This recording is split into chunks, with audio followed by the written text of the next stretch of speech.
Singerband gi yamna yai faba numit amani asai Manipuri medium school kun taruk lokhat laga 1979 da SSLC parikha da Manipuri medium na thaba yahan gi school kun taruk lokhat pagi manung sida khwai dagi laibak phaba school si Singerband high school na oire Param de atai du silver ngasai gold diamond jubilee si yaudri amata yaudri atai 60 ki matung de lingkat pangatan Singerband high school sina ngasai paring sida khwaidagi ihan hana lingkat kiba school oire adu ki namakta yam nungai ba phongdok sari sahi humpu gi matung da oire iba Singerband gi situation scenario graphics si anova landscape ni 1979 do erangani nongpok mairagi akoi ahal Jawaharlal Chandra Singh gi magi sida aina editorial ma ahan gi maming da dum ibane akoi si malen sida yamna mating thokna hinge haragadi aikoina ani khakta yengadawne amana Israelis atopa mana Japanese Israel singsina Jew mayam sina prithvi ki mafam tongan bada hingammaga homeland ama piueno torakan la punjang rakan da moise lon amatta manade moi ngangna rai singse Punjal laga mana Hebrew se develop tauraga mogi loan sagat kre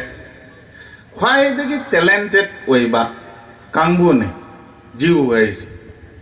Albert Einstein Jew ni Karl Marx Jew ni aduna hai America na F-16 sajaraga su akoina mobile khangde laptop khangde feature mayamam haptra Akwai sizinari di phone do baga WhatsApp ka do de hen de angang sing na akwai de ki 80% hen sizine khwai de pi ba angang na 90% sizine moi game ju sane adwai ta udana F-16 je Israeli pilot na sizina ba de 99% yong sizina ma ngamme Japan se land of rocks ne ba and islands aina hijack gi matam do 1979 gi sida adubu Japan na second world war da mai tigre ma matung da moi mi ki daba ai khoina rule to gadan me haibado second world war gi defeat to the conditional wena America gi base leigre atom bomb sabe yaroi adu to yaroi missile adu to yaroi mayam thing belegre matung da Moi energy do they transform their energy into economy. Sen lom do onthore moi kok se kok ki machine ji sen tan brom do ondok re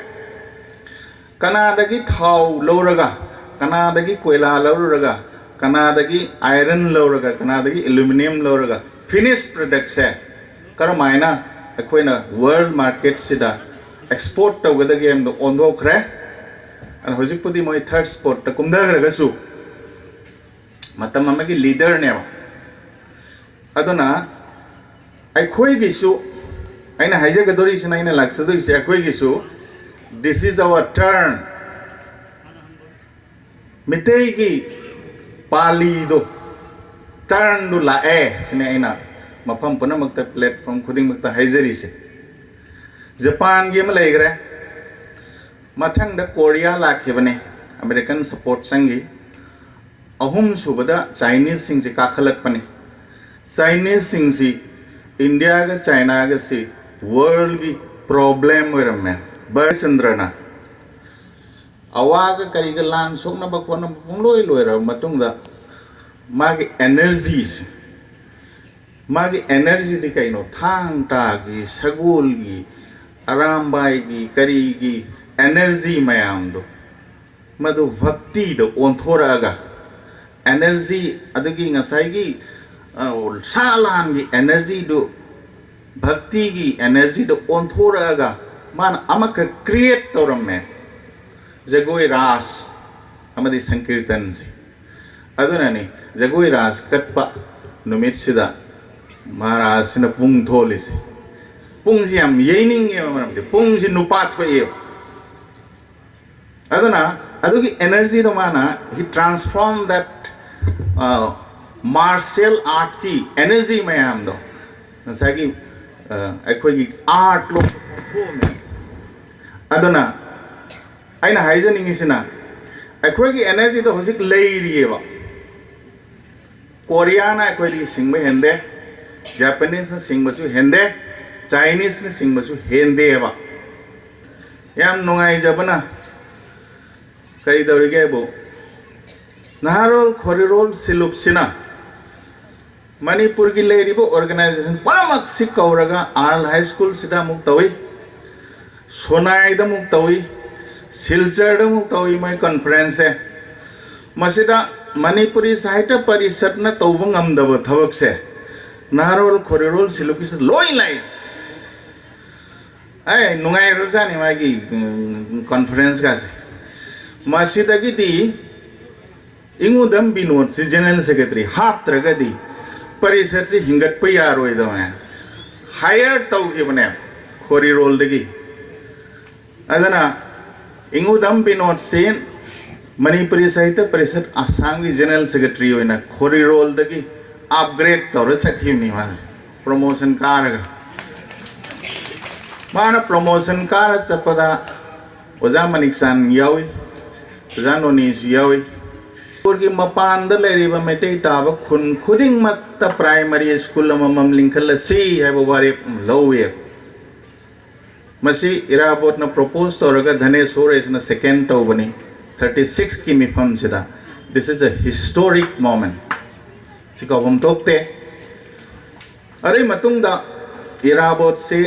chahi tare nopilal ga mari leina na silet jail da leirur matung da ma 43 da thorakre Manipur sang bayado matam sida amok Cachar sida 46 paulay masida mana lamapam panamak metay tamam pampanamak loina kanotorame adogi influence tuna 1956 study koigi Barak Valley sida Manipuri medium ki primary school lingat khre masida ngasi de khoi irakta leitraba tapun punendu du ningsingai bagya pokpa kaisam punsi painam Narendra haivsi leadership role logi bani ni naha marup aisiawi arigizari bangi thogal marup ani sina lead tawraga lingkat khibani Manipuri medium ki kano ki LP school lingkat na ba aya ba sarkar dagi low basida look ani sina chawbu thodang logi adagi di matang lakhre haujikti Manipuri medium school si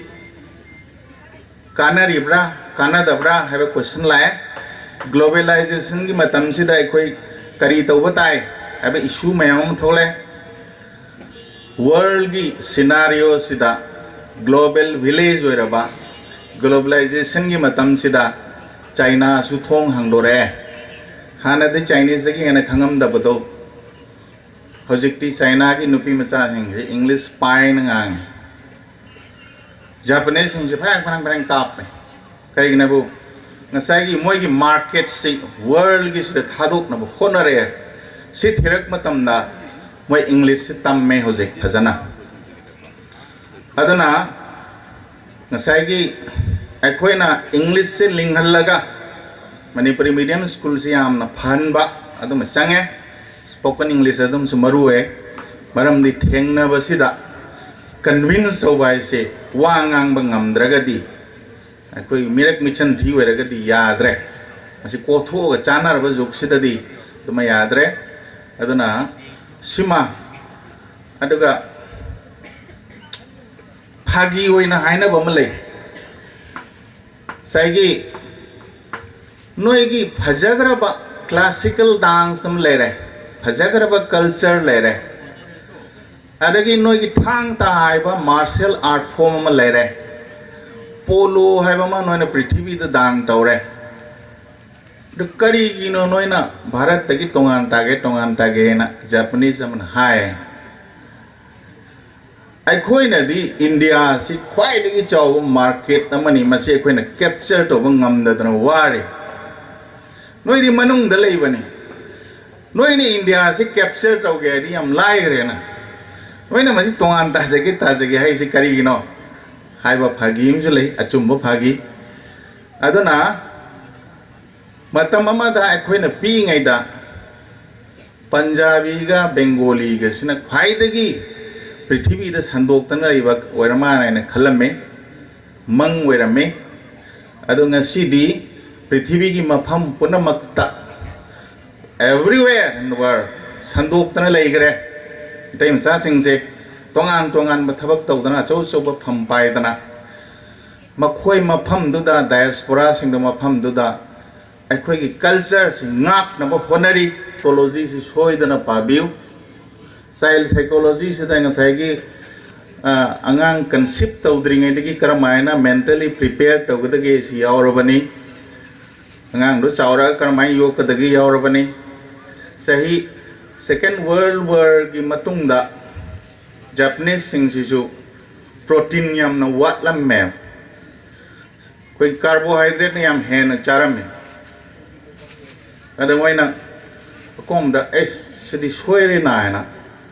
संगोम से protein फंगना ख्वाइदगी अफब source नेना सन लोयरगा संगोम पिथकपदगी मोय protein से rich तौब हंगले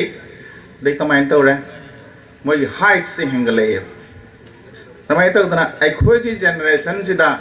no येन चाबे यादे सा चाबे यादे ने थिंगमबदो अखोयगी इसागी लेवल ददी अखोयना द फ्री थादोख्रमनिना अखोयदगी होजिसे 6 फीटर याम थोगले अदना फुटबॉल सानाबदा वॉलीबॉल सानाबदा बास्केटबॉल सानाबदा खुदोंग चाबा प्लेयर याम थोगले अदना कोई प्रोटीन डाइट की करी याम खनबम चंगी अदना कोई प्लानिंग सिदा अखोइना पिजब सिदा ममा कोम न बने ना जंक फूड पिजबगी भौता फोंग फोंग साबा युमद थोंग खर पीजबसीना ख्वाइदगी फै प्रोटीन रिच होइबा कार्बोहाइड्रेट हंदबा द बैलेंस पीजबसिमसु याम मरु होय आंगांसिंगी ग्रोथ ता